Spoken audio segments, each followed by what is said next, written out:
Alright, welcome back. Check out my new Fender Strat clock. I think that's pretty awesome. It's made out of an old vinyl album that they basically burnt that out of there and put a clock in the middle. I think that's just sweet. You can get these on eBay. There's a guy selling them out of the Ukraine, and it's pretty amazing. I don't know. That's about as cool as it gets, at least in my opinion. I don't know, easily amused, I guess. Alright, let's, the reason I'm shooting this video is this is the second guitar that is the Silverburst Strats that I'm making out of the Fender Starcaster Silverburst bodies, which are just phenomenal. If you ever come across them, I suggest you snap them up.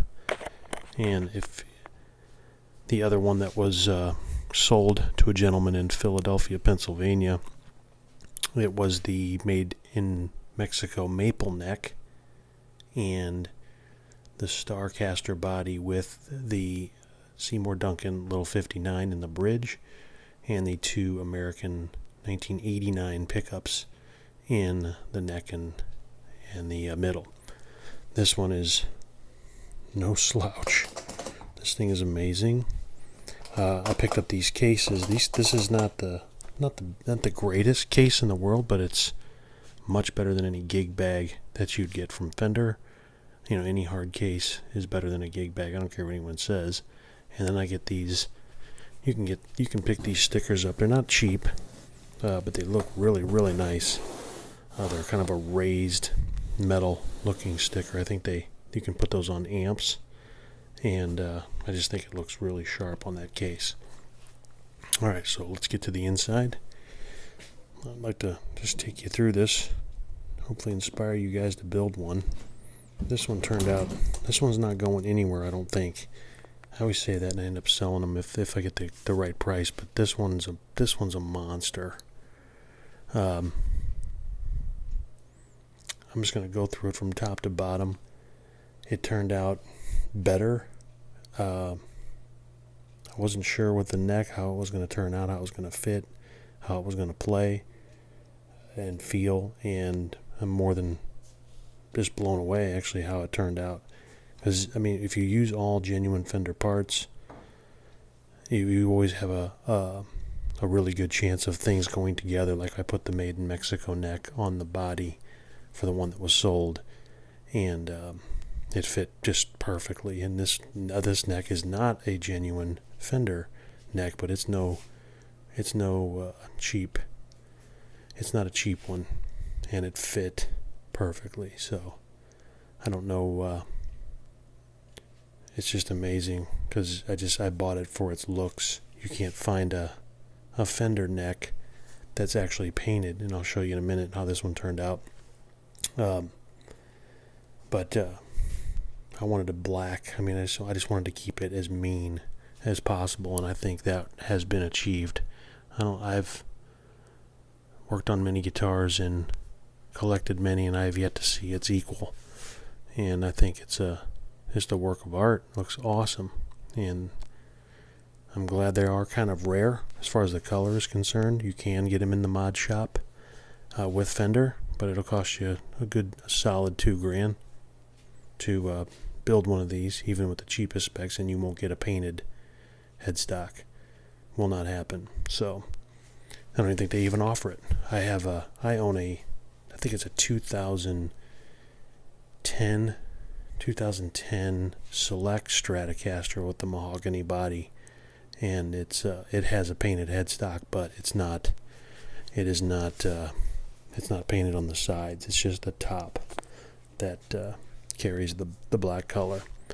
So this has turned out great, and I'd like to take you through it again, just like I did with the last one. But this has all genuine Fender parts as far as what you would find at least in the highest end Made in Mexico and the American Standard, if not higher. And I was going to go over the electronics. This was a little bit different than the other one. The little 59 was the request of the other gentleman. but this one I kind of built for myself to because I was very just extremely impressed with how that other one came out.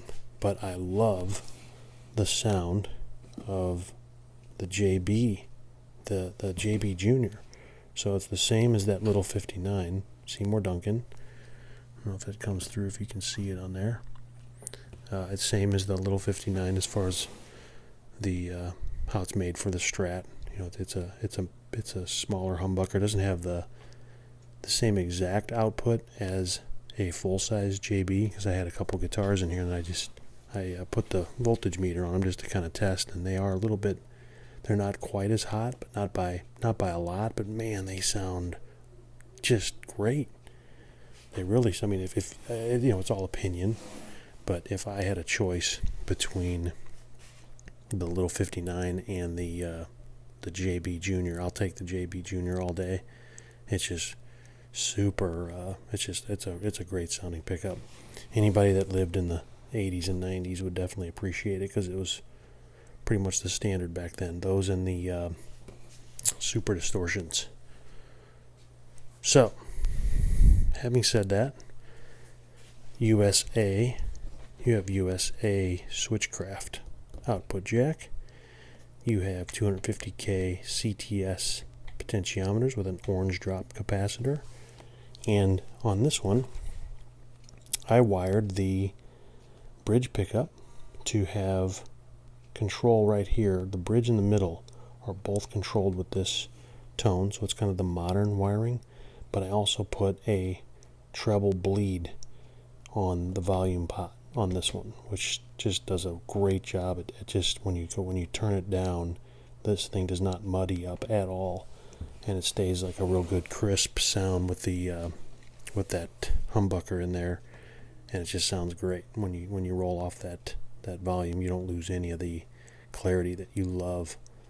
And man, these pickups here are, the neck in the middle are from a 2017 US V-Mod.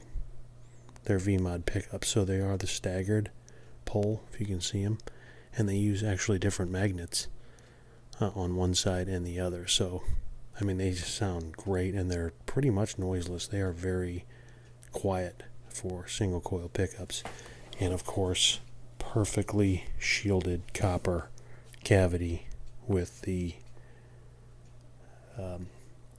conductive adhesive on the back, and everything is wired and tested, and you know, it hangs over the edges all the way around, and it really ooh, there's a flaw. Builder error, huh? See that copper coming through a little bit? Just if you really put the light in there, you can see a little bit of copper. But man, it's quiet and it sounds great. But it has a CRL spring loaded 5-way switch, so it has a lot better feel to it when you engage it on the different positions. And high mass Fender saddle and the stamped vintage 6-screw with the stamped saddles. This was all one piece, and I buy the high mass blocks, so I really feel like that has a lot to do with the resonation, how it resonates, and the sound and the sustain.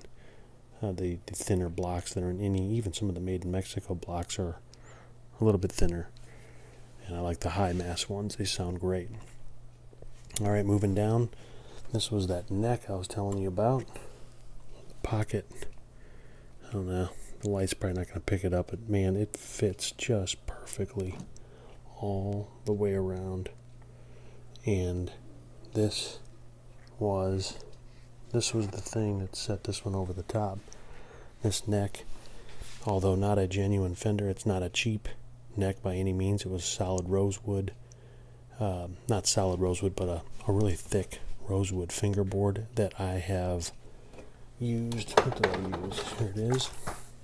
My classic, the old, picked it up from the Stu Mac video, the Higgins India fountain pen ink, but you sand that rosewood back real good, and I've basically dyed it to a black ebony. and this has not come off on my fingers at all. Like I did a G&L tribute where I just didn't let it dry long enough, but it really darkened it up. I don't know if you can see it. I think, and you can't really see it with this lighting, but it all looks really good together. Okay, but it's 22 frets, and it is just flawless all the way up and down, perfectly crowned, nice and smooth as silk, and truss rod works amazingly. And it has the painted Fender headstock with, it's a raised metal silver Fender logo, and there's no string tree needed because I use the staggered locking tuners. You can barely see the truss rod hole in there, but it's in there. It's also gloss black. It has the Tusq graphite or Tusq nut from Graphtech, perfectly cut. All the strings sit in there perfectly. It is there's no notes don't go sharp when you hit it on the second fret, and also it's intonated perfectly down here as well, so it just sounds amazing. The profile on this neck, I'm gonna give it is, so you have your modern C with Fender now, and it's not quite as flat, but it's also, if you've ever played the US G&L Legacy or the S500, the S500, and also the G&L Telecasters, they're a little bit more round, I would say, than your Fender, and this one lands right smack in between. It's unique in its feel, but it's perfectly comfortable, and it doesn't let you down in any way. And the paint, I'm gonna go ahead and flip it over, lean it up like this just for a second. Hopefully you can see it. But the paint on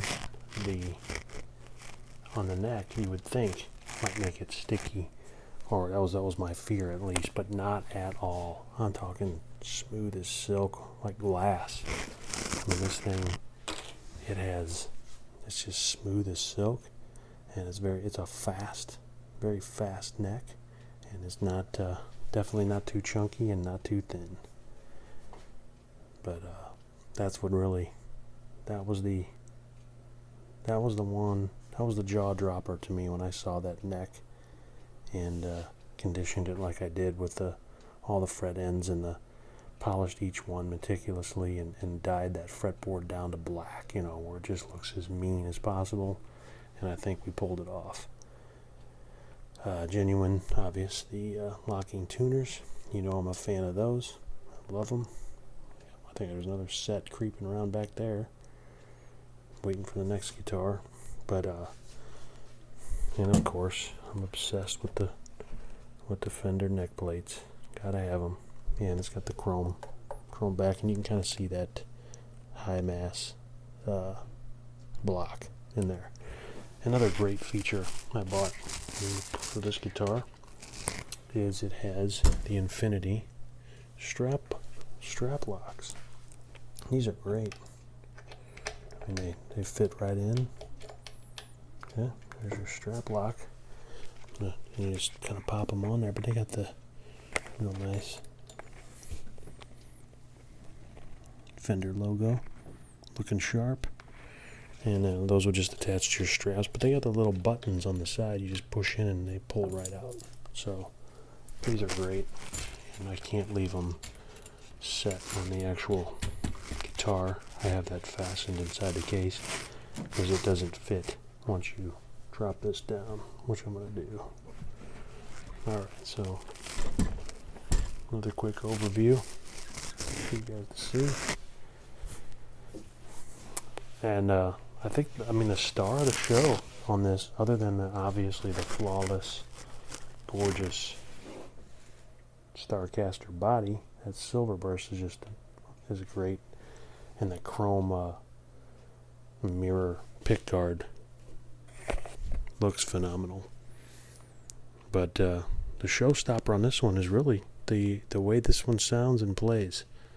The JB Junior is an excellent sounding pickup in combination with these V-Mods. I am thoroughly pleased with that, and the treble bleed, and that, you know, being able to do that modern wiring with the being able to bring that bridge down a little bit. You don't need it as much on the Junior humbucker bridge pickups as you do like just a straight single coil, because they can be kind of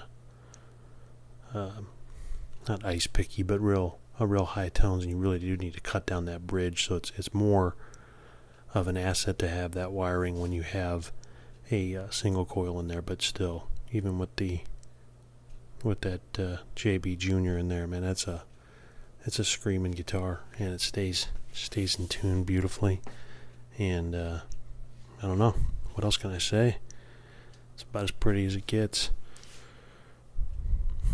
The other guitar, I think I had about 700 wrapped up. I got close to 1,000 wrapped up in this one, but I went a little bit more on like the cases and the you know, just the stickers, and the neck was actually more than the Made in Mexico one, because that one just had a small chunk, like just a dent in one of the frets, and I pulled that dent out on the Made in Mexico one. I'm talking about the maple one. But this one was more expensive and had a lot more time in getting it just absolutely perfect. But man, whew, what can I say? So, any comments or questions on that one, feel free to leave them below. Thanks for stopping by, guys.